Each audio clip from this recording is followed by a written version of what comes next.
Hey, what's up, community? It is Ryan Frank, and welcome to another episode of the Kids Matter Podcast. I hope that you're doing well. We are in November. Can you believe that? Christmas is right around the corner. How crazy is that? By the way, so many of you were with us at the Kids Matter Conference. Just the other day, we opened up the Kids Matter Conference store at KidzMatter. So all that great swag, the t-shirts, the hoodies, we have limited supplies, but we're going to put it on the store until it's all gone. We've got mugs, tumblers, notebooks, journals, magnets, stickers, t-shirts, hoodies, and more, right? And a lot of it is super, super discounted to help you as you plan for Christmas with your team. So some great Christmas gift ideas. Go to kidsmatter.com. Scroll down to the store, and then you will find the conference store. I'll give you a little secret link. You can just go to kidsmatterstore.com. It'll take you right there. Make sure to put a Z in Kids Matter, kidsmatterstore.com. At the Kids Matter Conference, one of our dear ministry partners is Operation Christmas Child. We love Operation Christmas Child, like so many of you do. You pack shoe boxes as a family. You pack shoe boxes as a church. And, I'm pretty excited about the fact that we announced this at the conference.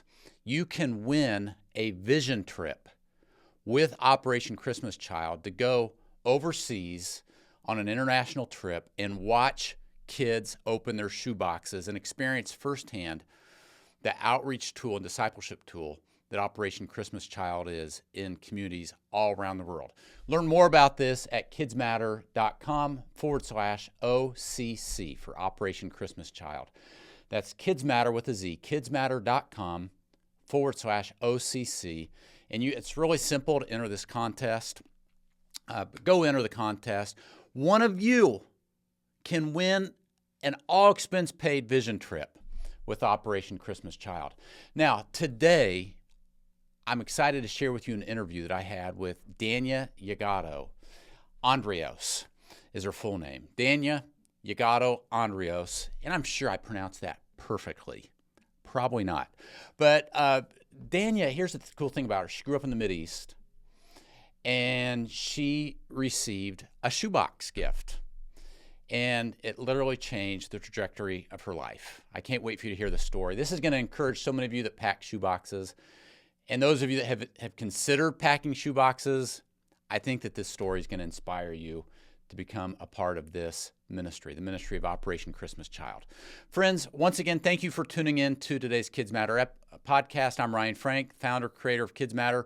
My wife and I love this ministry. We love coming alongside of you and serving you as you serve kids and families. So without further ado, let's get this show on the road.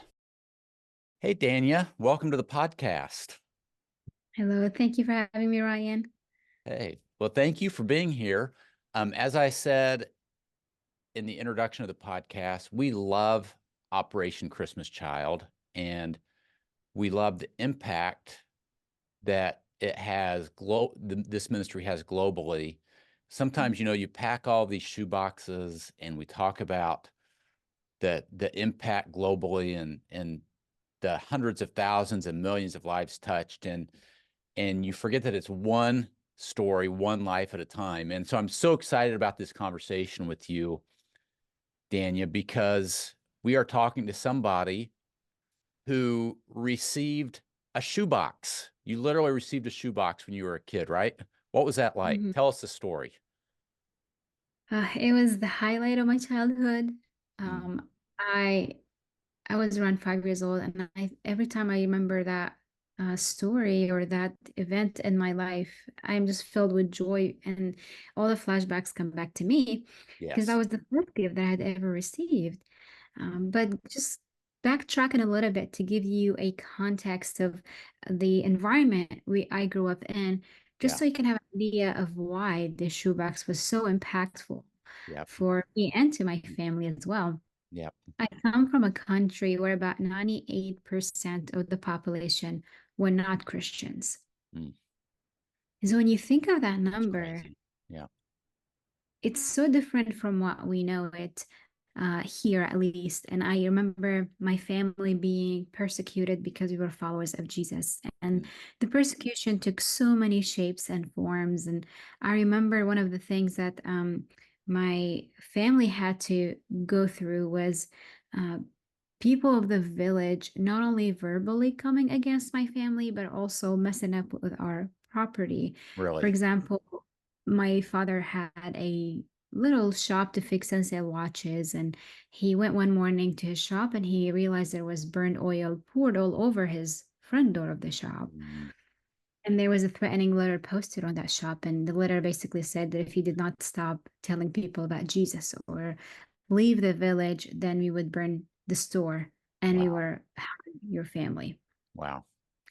And it was difficult to trust the Lord in those times. Like, this is when your faith is really tested. But, as a little girl living in that part of the world, and when I watched my parents' faith standing in front of all of that, so firm in their faith, it was so powerful. Yeah. And I just remember thinking, if they're willing to risk their life for this faith, then it must be real. And as a result, I gave my life to Jesus at such a young age Mm. because I knew that was real. I saw my dad at another time where a police officer pointed a gun at him. Mm.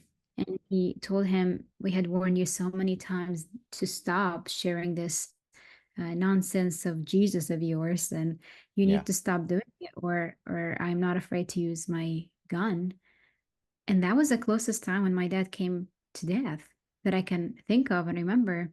Yeah. But my dad, instead of him saying, yes, I'm gonna stop, he opened the Bible and he shared with him the gospel. Did he And really? Yeah.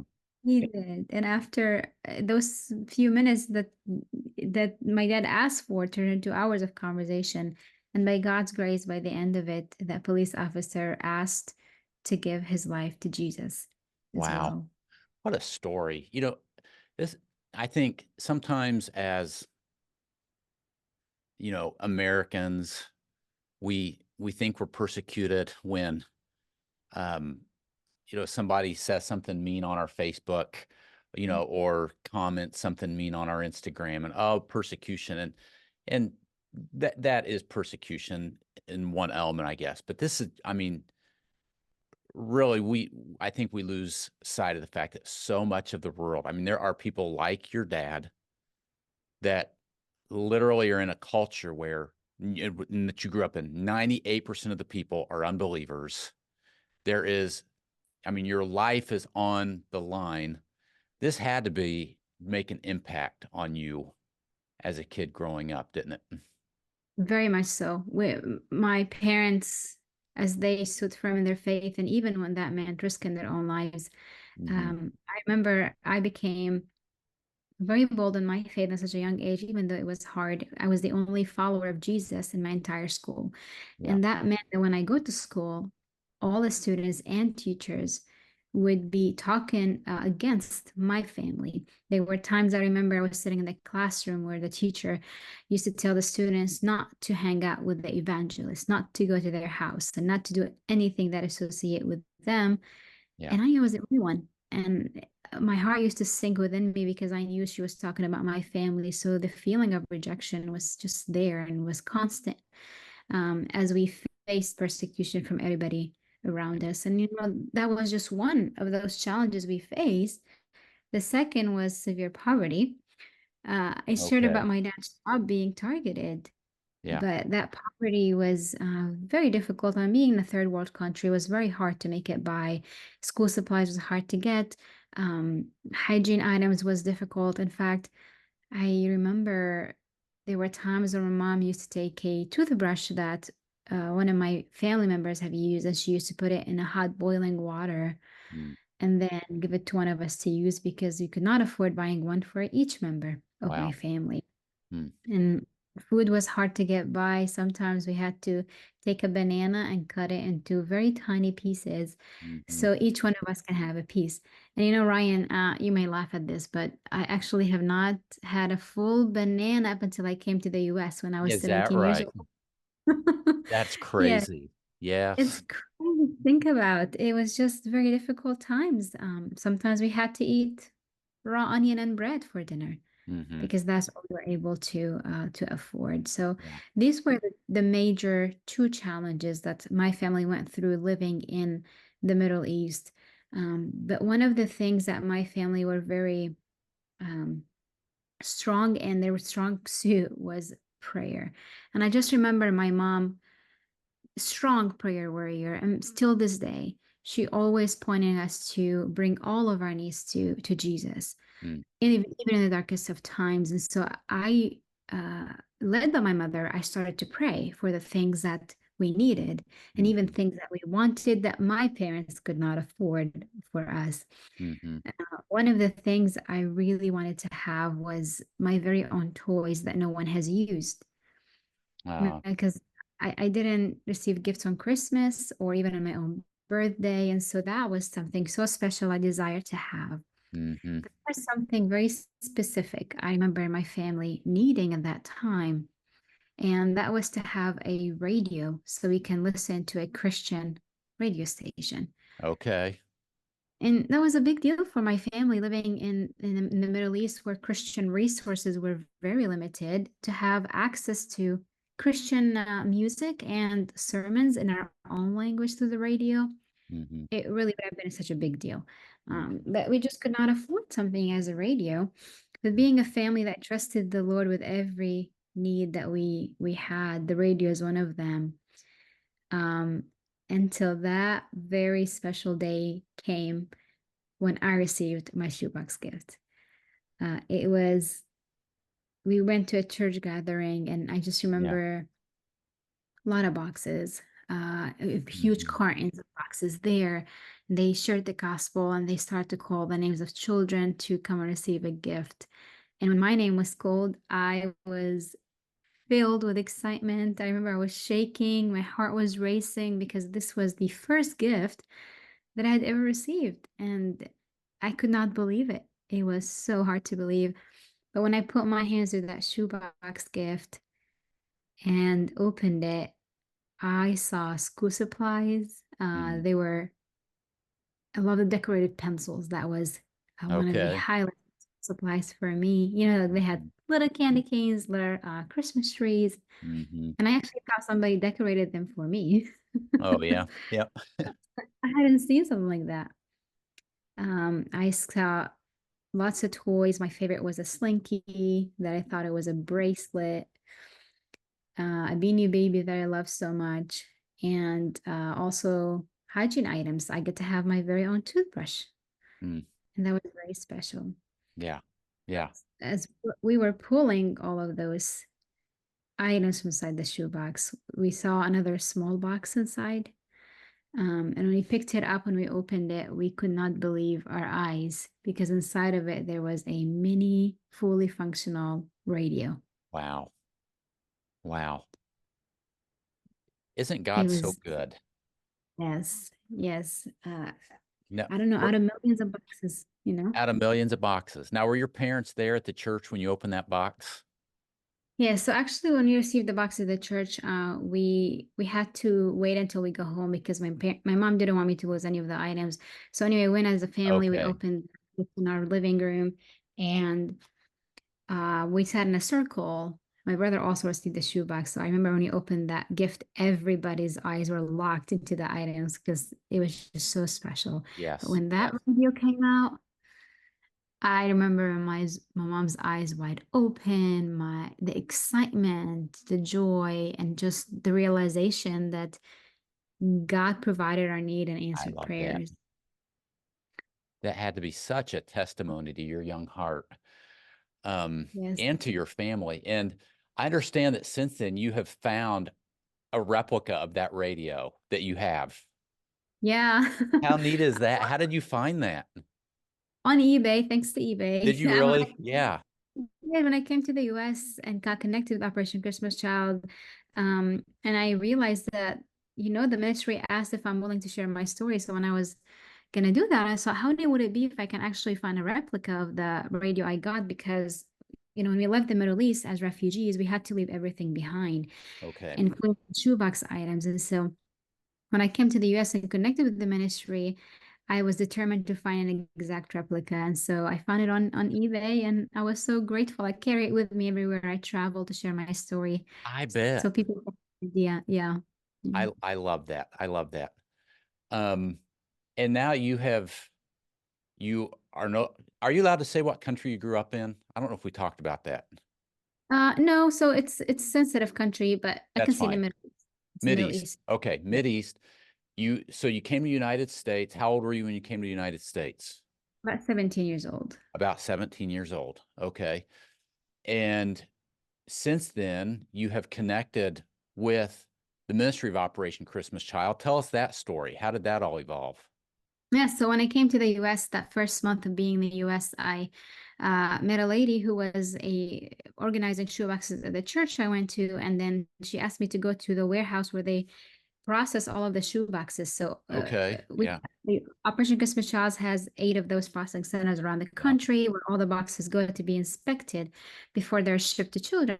So I went there and I had no idea what that was, to be honest. I thought it was a Santa factory because I Uh-huh. had never seen such a thing. Yep. But then when I saw the Operation Christmas Child logo in that place, Mm, it hit me that it was the same ministry that changed my wow. life. And so I get connected with them. And years later, after that first encounter, when my English became better, I was able to become a national spokesperson with the ministry and then travel and just tell what God has done. You know, when I recall that experience, one thing I can summarize in that day of how I felt was God saw me. Like it was that I bet. feeling of I am seen by God because I Wow. was rejected by everybody around me. And then to feel seen through a shoebox gift that somebody I don't know sent to me Right. was very impactful. And, you know, just like the story you read in the Bible from Genesis 16 about Hagar, who, you know, ran into the wilderness. She was pregnant, she was mistreated, and she didn't even know somebody cares for her. But in that wilderness, the Bible says that the angel of the Lord appeared to her and he called her by name, Hagar. Mm, And, you know, that encounter was so powerful that she gave a name to God, which was El Roy, which means the God who sees. And that yes. connects with me. That's how I felt. That was my wilderness over there. And then God, in a tangible way, showed me that I am seen and loved by Him. Isn't that great? And you probably have heard, I know I've heard stories, and you probably have heard 10 times as many stories as I have of how that random thing that gets put in Mm. that shoebox is an answer to prayer or some special connection to a kid or family that really does, God uses it in the life of that kid, that child, that family, to remind them they are seen by the Lord. And Beth and I had the opportunity a few years back to do a vision trip with Operation Christmas Child, which stick around to the end of the podcast because we have an opportunity that you heard about at the Kids Matter conference where you can win a vision trip with Operation Christmas Child, which is pretty cool. I'm going to talk to you more about that in a few minutes. But we had the opportunity to go with Operation Christmas Child to Peru, South America, and to hand out some shoe boxes to kids. And I don't know that prior to that I realized, first of all, just what a treasure that box is to those kids. I mean, kids are literally like gripping it like this. And also the tool that it is for local churches to Mhm. reach out into their community, bring families in, share the gospel. And have you had a similar experience where I know you're a shoebox recipient, but have you been able to go and Yeah. pass out shoe boxes yourself? Isn't it great? Yes, I was able to go to the Philippines, and even though I received the shoebox gift, but then to see it from an outsider Yeah. look as a grown up, it was so impactful to play a part in their story, you know, and now I get to play a part in writing their story, and that Yeah. was a different kind of impact. Dania, as we wrap up, we've got a lot of children's ministry leaders, children's pastors that are watching or listening to this conversation. What's one thing that you really hope that they'll hear today at this, as we wrap this conversation up, if you could say one thing to all of these viewers or listeners, what would it be? Yes, you get to be part of fulfilling the Great Commission. And Mm. I don't say that lightly, but just to give you, if those listening love statistic, okay? So Yep. here's for you. So the Great Operation Christmas Child has a discipleship program called The Greatest Journey. Yep. And this started in 2009. And so after children receive shoeboxes, they're invited back for a 12-week discipleship program. But listen to this. Since 2009, 50 million children enrolled in the program, Mm. but out of that, 25 million children were reported that they accepted Jesus. Now, Wow. I don't know how many of us, when we share the gospel, we get a 50% success rate. Exactly. Yeah. But it's just incredible that you get to be part of what God is doing in changing the lives of children. And it all starts from what we call a simple shoebox, which to me, it was way more than simple. Um, but that's what you get to be a part of. Isn't that amazing? Yes, it is. Friends, I know so many of you love Operation Christmas Child. I'm sure as a family, so many of you pack shoe boxes with your kids at home.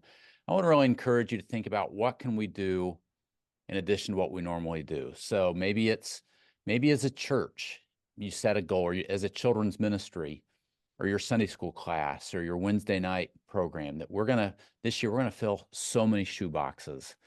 And maybe, and if we each did one or two more shoe boxes than we did last year, I mean, the volume of that would be incredible. So maybe you as a family, you did 4 shoe boxes last year. What if this year you do 5, or you double it and you do 8? Maybe as a children's ministry last year, you packed 25 or 50 shoe boxes, which is tremendous. What if you added 25 more to that? The ministry impact that could be made. We are so thankful for Samaritan's Purse, Franklin Graham, the ministry of Operation Christmas Child. And we're thankful for you, Dania, and the impact that you are making as you share your story. Now, before I say goodbye to Dania and we wrap up the podcast, I do want to let you know that we announced at the KidzMatter conference, we are doing a vision trip giveaway, partnership between KidzMatter and Operation Christmas Child, where you can win a vision trip where you get to go and pass out shoeboxes yourself. It's a life-changing experience. And let me just give you a few of the high points. All of this information is available at kidzmatter.com/OCC for Operation Christmas Child. kidzmatter.com/OCC. This giveaway runs from November 1st through the end of December 31st. So this is you have a 2-month window here where you can enter for this giveaway. You've got to be part of our I Love Kidmin Facebook community. And pretty much what you do, all the details are on the website. But we want you to go to the I Love Kidmin Facebook community. After you give it, you got to give us your name and email and all that kind of good stuff. But then we want you to share pictures of your ministry packing shoe boxes. And you're going to share those pictures in our Facebook community, and we're going to draw a winner. And in fact, I think we announced the winner during Global Kidmin Week, which is early April. And this trip won't be until a year from January, or first quarter 2026. So it's not like this trip is coming up next month. You'll have plenty of time to plan and prepare. Early 2026, somebody in this community will win a vision trip. All of the details can be found at KidzMatter with a Z, kidzmatter.com/OCC. It will give you the link, where to put your pictures, all the information. We want to see as many of you share pictures in our community of you, your family, your church packing shoeboxes. It's so fun to see the church come together around the gospel of Jesus Christ and kids and families. So go check out kidzmatter.com/OCC. to learn more. Dania, thanks again for your time. It's great to meet you, and I loved hearing your story today. This was great. Thank you for having me. You guys do it so great with Operation Christmas Child, and I love your passion for it. Well, thank you. We love what you all are doing, and we love our ministry partnership and believe that God is going to continue to bless the ministry of Operation Christmas Child as you are faithful to the gospel and loving and serving the church and unreached people. We're excited to see what God does. Dania, thanks again.